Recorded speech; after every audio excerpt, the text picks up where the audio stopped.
வாங்க இன்னைக்கு நாம பேச போறது நவம்பர் 10ஆம் தேதி டெல்லிய உலுக்கின ஒரு கார் குண்டுவெடிப்ப பத்தி. இது ஏதோ சாதாரண ஒரு தீவிரவாத தாக்குதல் இல்லங்க. உயிரை காப்பாத்த வேண்டிய மருத்துவர்கள் எப்படி உயிரை பறிக்கிற ஒரு சதித்திட்டத்துல ஈடுபட்டாங்க, அதுவும் கிட்டத்தட்ட 3000 கிலோ வெடிமருந்து நம்ம உளவுத்துறை கண்ணல மண்ண தூவிட்டு எப்படி சேகரிக்கப்பட்டுச்சு. இது நம்ம பாதுகாப்புல இருக்கிற ஓட்டைகளை அப்பட்டமா வெளிச்சம் போட்டு காட்டுற ஒரு கதை. இந்த தேதியையும் இந்த நேரத்தையும் நல்ல ஞாபகம் வச்சுக்கோங்க. டெல்லியோட இதய பகுதியில பரபரப்பான மாலை நேரத்துல ஒரு கார் பயங்கர சத்தத்தோட வெடிச்சு செதறுது. அந்த ஒரு வெடிசத்தம் நம்ம நாட்டோட பாதுகாப்பை பத்தி நாம கேட்காம விட்ட பல கேள்விகளை எழுப்பிடுச்சு. முதல்ல எல்லாருமே இது ஒரு பயங்கரவாத தாக்குதல்னு தான் நினைச்சாங்க. ஆனா விசாரணை போக போக தான் தெரிஞ்சது, இது வெறும் ஒரு சின்ன குழுவோட சதி இல்ல, இது ஒரு மிகப்பெரிய சிஸ்டம் ஃபெயிலியர், அதாவது அமைப்பு ரீதியான ஒரு தோல்வியோட விளைவுன்னு. அப்படி என்னதான் அதிர்ச்சிகரமான தோல்விகள்? வாங்க ஒவ்வொன்னா பார்க்கலாம். இந்த டைம்லைனை பாருங்க. அக்டோபர் 29ஆம் தேதி வெடிமருந்து வச்ச ஒரு கார் ஒரு யூனிவர்சிட்டிக்குள்ள பார்க் பண்ணப்படுது. நவம்பர் 9 ஃபரிதாபாத்ல ரெய்ட் நடக்குது. அடுத்த நாளே நவம்பர் 10 டெல்லில குண்டு வெடிக்குது. நவம்பர் 11 NIA கேஸ கையில எடுக்குது. இந்த 4 நாள்ல என்னதான் நடந்தது? நம்ம பாதுகாப்பு ஏற்பாடுகள்ல இருந்த ஓட்டைகள் என்னென்ன? இந்த சம்பவத்தோட உண்மையான வழிய இந்த ஒரு வரியில புரிஞ்சுக்கலாம். LNJP ஹாஸ்பிட்டல் டாக்டர்ஸ் சொன்ன இந்த வார்த்தைகள் பாதிக்கப்பட்டவங்களோட நிலையையும் இந்த தாக்குதல் எவ்வளவு கொடூரமானதுன்றதையும் நமக்கு உணர்த்தது. இந்த நம்பரை கொஞ்சம் பாருங்க. 2900 கிலோ. இது ஏதோ ஒரு எட கணக்கு இல்ல. ஃபரிதாபாத், ஹரியானான்னு பல இடங்கள்ல இருந்து கைப்பற்றப்பட்ட வெடிமருந்துகளோட அளவு கிட்டத்தட்ட 3000 கிலோ வெடிபொருட்கள் நம்ம தலைநகருக்கு இவ்ளோ பக்கத்துல எப்படிங்க வந்து சேர்ந்தது?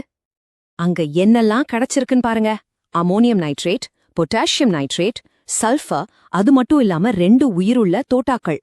இது எல்லாமே ஒரு பெரிய தாக்குதலுக்காக ரொம்ப கவனமா பல இடங்கள்ல பதுக்கி வைக்கப்பட்டிருக்கு.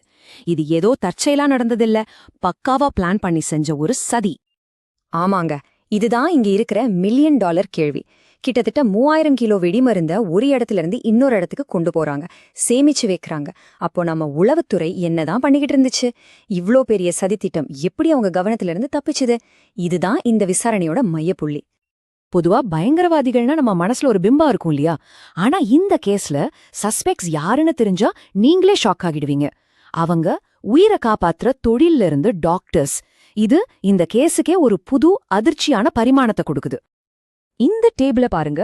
அந்த நெட்வொர்க்ல இருந்து முக்கிய நபர்கள் யாருன்னு தெரியும். டாக்டர் முஜாமில் கனி தன்னோட வீட்லயே 360 கிலோ வெடிமருந்த பதுக்கி வச்சிருக்காரு.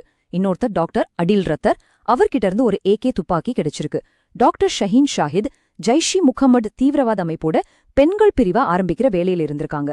கடைசியா காரை ஓட்டிட்டு வந்தது டாக்டர் உமர் நபியா இருக்கலான்னு, அவர் குண்டு வெடிப்புல இறந்திருக்கலான்னு சந்தேகப்படுறாங்க.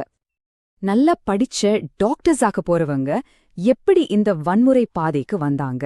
விசாரணை ஷோபியானைச் சேர்ந்த மௌல்வி இர்ஃபான் அஹ்மத் வாகங்கிற ஒரு இமாம் மேல சந்தேகப்படுது. இவர்தான் இந்த மாணவர்கள மூளைச்செலவு செஞ்சு தீவிரவாத பக்கம் இழுத்திருக்காருன்னு சொல்லப்படுது. இந்த சதிக்கு பின்னாடி 2 பெரிய பயங்கரவாத அமைப்புகள் இருக்கு. ஒன்னு பாகிஸ்தான மையமா வச்சு இயங்குற ஜைஷ்-இ-முகமது, 2001 பார்லிமெண்ட் அட்டாக், 2019 புல்வாமா தாக்குதல்னு பல கொடூரமான சம்பவங்களுக்கு இவங்கதான் காரணம். இன்னொன்னு அன்சார் கஸ்வத்துல் ஹிந்த், இது காஷ்மீர்ல இயங்குற அல் கைதாவோட ஒரு கிளை அமைப்பு. இன்னைக்கு இருக்கிற தீவிரவாதத்துக்கு டெக்னாலஜி ஒரு பெரிய ஆயுதம். இந்த டாக்டர்ஸ் டீமும் தங்களுக்குள்ள பேசிக்கிறதுக்கு டெலிகிராம் ஆப்பை தான் யூஸ் பண்ணிருக்காங்க. டெலிகிராம்ல இருக்கிற என்கிரிப்ஷன் மாதிரி பாதுகாப்பு அம்சங்கள் இந்த மாதிரி ஆட்களுக்கு ஒரு பாதுகாப்பான இடமா மாறிடுது. இது போலீஸ்க்கு எவ்வளவு பெரிய தலைவலின்னு யோசிச்சு பாருங்க. சரி, இந்த கேஸ்ல கைது செய்யப்பட்டவங்க மேல UAPA சட்டம் போட்டிருக்காங்க. அப்படின்னா என்ன? இது ரொம்பவே கடுமையான ஒரு பயங்கரவாத எதிர்ப்பு சட்டம். இந்த சட்டத்தின்படி ஒருத்தர 180 நாள் வரைக்கும் சார்ஜ் ஷீட் ஃபைல் பண்ணாமலேயே ஜெயில வைக்க முடியும். பெயில் கிடைக்கிறதெல்லாம் கிட்டத்தட்ட நடக்காத காரியம். ஆனா இவ்ளோ கடுமையான ஒரு சட்டம் உண்மையிலேயே வேலை செய்யுதா? இந்த நம்பர்ஸ பாருங்க. 2010 இருந்து 2023 வரைக்கும் UPA கேஸ்கள்ல தண்டனை கிடைச்சது வெறும் 2.2% பேருக்கு தான். கிட்டத்தட்ட 98% பேர் விடுதலை ஆயிட்டாங்க. இது இந்த சட்டத்தோட நோக்கத்தையே கேள்விக்குள்ளாக்குது இல்லையா? சரி, இப்போ நாம யோசிக்க வேண்டிய சில முக்கியமான கேள்விகளுக்கு வரும். இந்த டெரர் டீம் பத்தி முன்னாடியே ஏதாவது வார்னிங் கிடைச்சதா? ஒருவேளை கிடைச்சிருந்தா மத்திய மாநில உளவு அமைப்புகள் ஏன் அதை சரியா ஹேண்டில் பண்ணல? தகவலை பரிமாறிக்கிறதுல எங்க தப்பு நடந்தது? அடுத்த கேள்வி அல்ஃபலா யூனிவர்சிட்டிய பத்தி.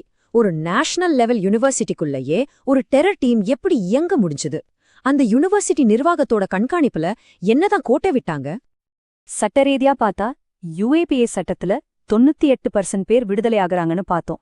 அப்போ இந்த கேஸ்ல மட்டும் உண்மையான நீதி கிடைக்கணும்னா புலனாய்வு அமைப்பு எந்த மாதிரியான வலுவான ஆதாரங்களை கோர்ட்ல சமர்ப்பிக்கணும்? இந்த சட்டம் நீதிக்காகவா இல்ல நீண்ட நாள் காவலுக்காகவா?